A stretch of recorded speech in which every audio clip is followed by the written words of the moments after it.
เซฟเป็นอย่างเซฟเขากำลังซอยเบิ่งหน้าเบิ่งกล้องนะเซฟโอ้ซอยซาซิมิอันนี้ผ่านเขานี่ในผ่านเขาได้อันนี้นะ ตะโตมาผ่าน ในผ่านอันนี้พายเรือให้เพิ่นโอ้บ่ได้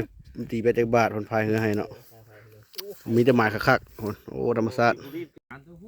ปิ้งมื้อนี้พักผ่อนกินข้าวสวยมื้อนี้นะ โอ้ไข่มันตาก ำลังเฮ็ดซาซิมิ มาปิ้งอันนี้ปิ้งมาทำอะไร ธรรมชาติโอ้สุดยอดเอาลูกเจ็บละทีนึง ปิ้งปลาตาบอดตัวนี้ปลาตาบอดทำรู้จับสูงดูดูโอ้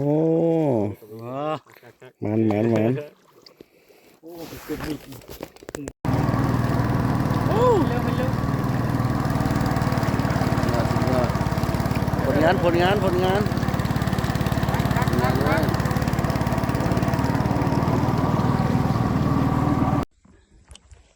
อนี้มาเด้อ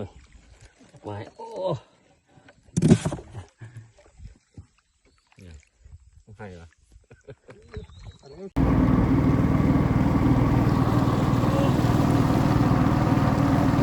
ลอสะ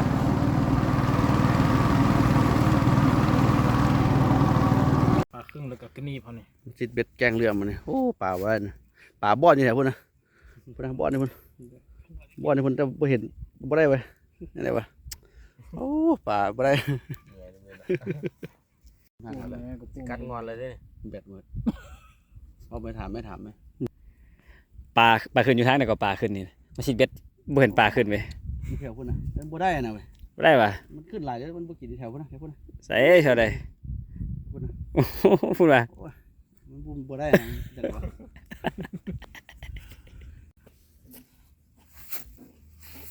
สิอะไรสิเสียบปากวะ บ่ได้กินหรอกป่ามอง คอยลากบ่ลากไว้ บรรยากาศ กัดนะบุกไก่สาบที่ไม่